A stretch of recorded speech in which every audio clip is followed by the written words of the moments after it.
This is Daniel and Revelation by Uriah Smith. Chapter 17. Babylon, the Mother. Verse 1. And there came one of the 7 angels which had the 7 vials, and talked with me, saying unto me, Come hither, I will show unto thee the judgment of the great whore that sitteth upon many waters. 2. With whom the kings of the earth have committed fornication, and the inhabitants of the earth have been made drunk with the wine of her fornication. 3. So he carried me away in the spirit into the wilderness, and I saw a woman sit upon a scarlet-colored beast, full of names of blasphemy, having 7 heads and 10 horns. 4. And the woman was arrayed in purple and scarlet color, and decked with gold and precious stones and pearls, having a golden cup in her hand full of abominations and filthiness of her fornication. 5. And upon her forehead was a name written, Mystery, Babylon the Great, the mother of harlots and abominations of the earth. In verse 19 of the preceding chapter, we were informed that great Babylon came in remembrance before God, to give unto her the cup of the wine of the fierceness of his wrath. The prophet now takes up more particularly the subject of this great Babylon, and in order to give a full presentation of it, goes back and gives some of the facts of her past history. That this apostate woman, as presented in this chapter, is a symbol of the Roman Catholic Church, is generally believed by Protestants. Between this church and the kings of the earth there has been illicit connection, and with the wine of her fornication or her false doctrines, the inhabitants of the earth have been made drunk, church and state.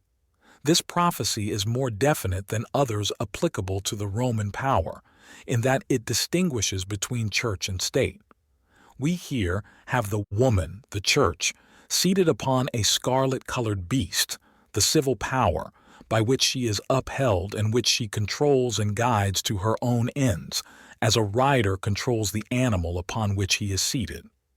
The vesture and decorations of this woman, as brought to view in verse 4, are in striking harmony with the application made of this symbol, for purple and scarlet are the chief colors in the robes of popes and cardinals, and among the myriads of precious stones which adorn her service, according to an eyewitness, silver is scarcely known, and gold itself looks but poorly.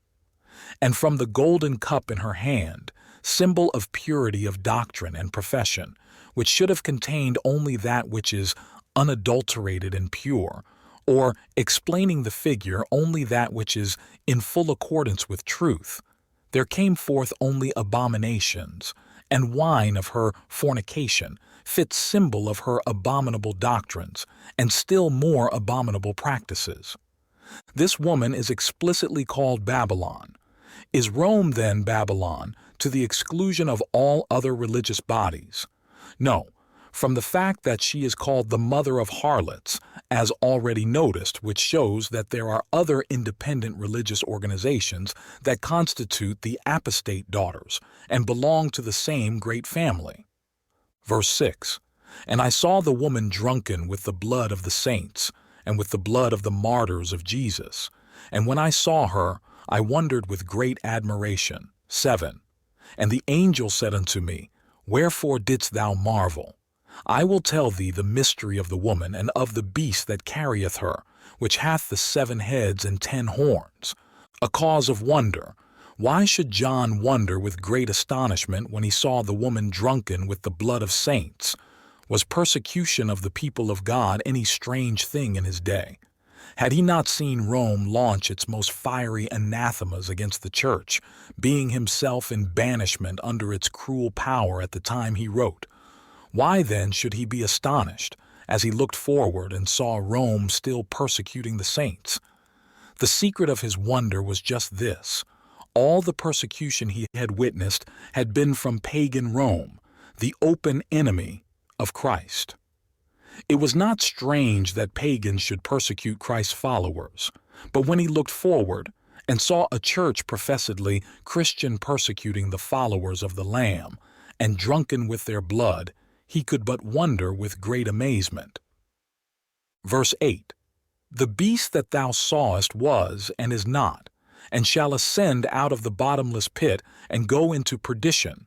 And they that dwell on the earth shall wonder, whose names were not written in the book of life from the foundation of the world, when they behold the beast that was and is not, and yet is. 9. And here is the mind which hath wisdom. The 7 heads are 7 mountains, on which the woman sitteth. 10. And there are 7 kings, 5 are fallen, and 1 is, and the other is not yet come. And when he cometh, he must continue a short space. 11. And the beast that was and is not, even he is the 8th, and is of the 7, and goeth into perdition. Rome in 3 phases. The beast of which the angel here speaks is evidently the scarlet beast. A wild beast like the one thus introduced is the symbol of an oppressive and persecuting power. And while the Roman power as a nation had a long, uninterrupted existence, it passed through certain phases during which this symbol would be inapplicable to it, and during which time, consequently, the beast, in such prophecies as the present, might be said not to be or not to exist. Thus Rome in its pagan form was a persecuting power in its relation to the people of God, during which time it constituted the beast that was. But the empire was nominally converted to Christianity. There was a transition from paganism to another phase of religion falsely called Christian. And during a brief period while this transition was going on, it lost its ferocious and persecuting character, and then it could be said of the beast that it was not.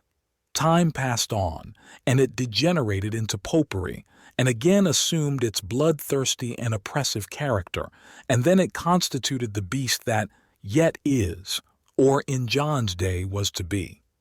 The 7 heads.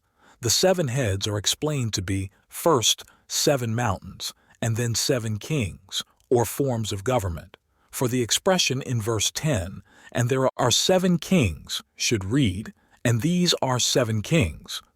5 are fallen, says the angel, or passed away. 1 is. The 6th was then reigning, another was to come, and continue for a short space. And when the beast reappeared in its bloody and persecuting character, it was to be under the 8th form of government, which was to continue till the beast went into perdition. The 7 forms of government that have existed in the Roman Empire are usually enumerated as follows. 1. Kingly.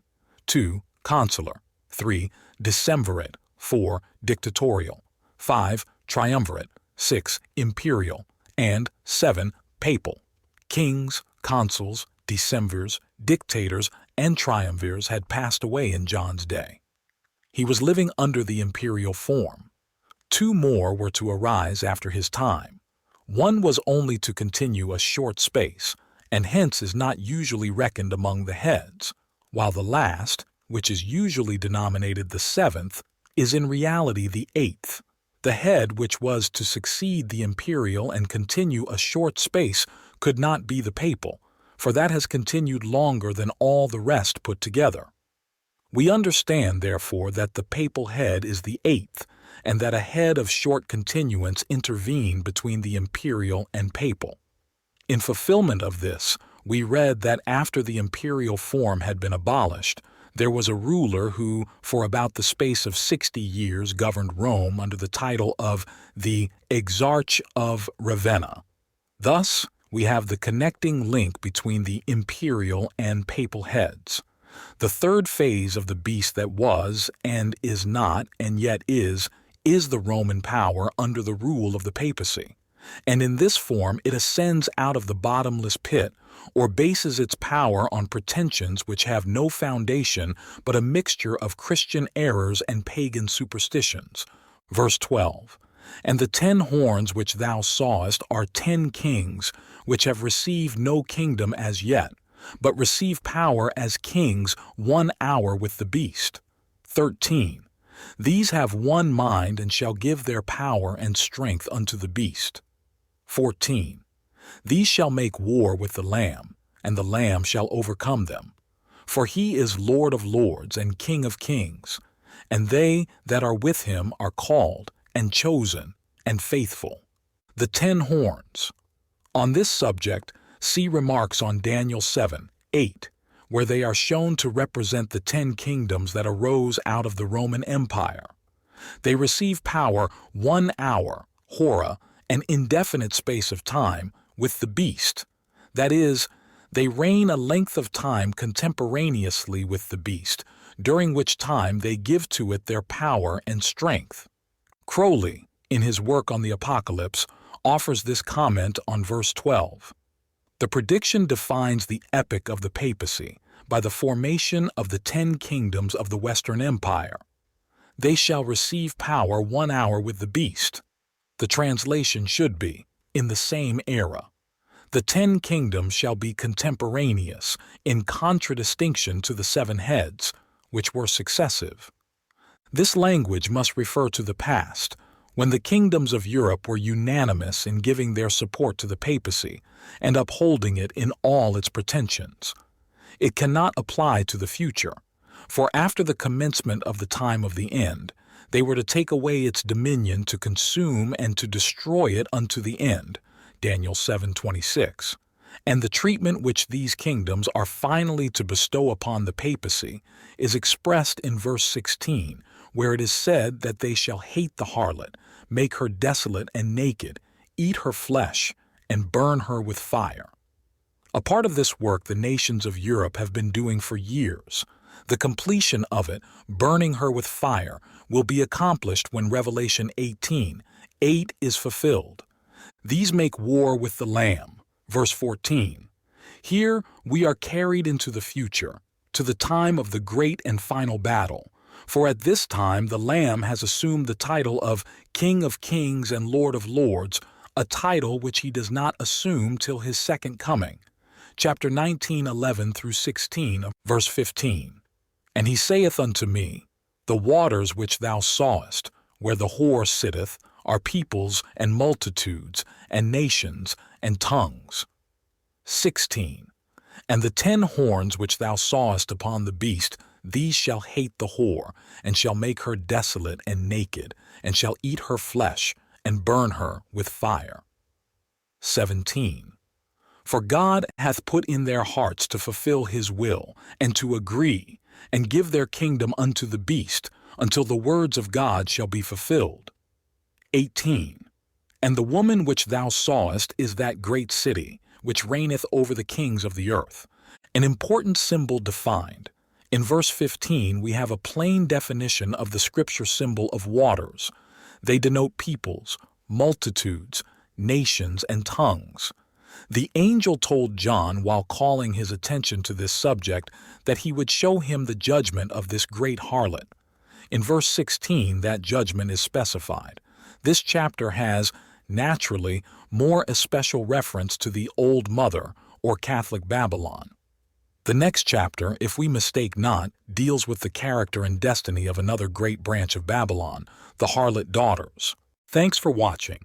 Please like, subscribe, or share with anyone you think might be willing to hear these precious truths. God bless.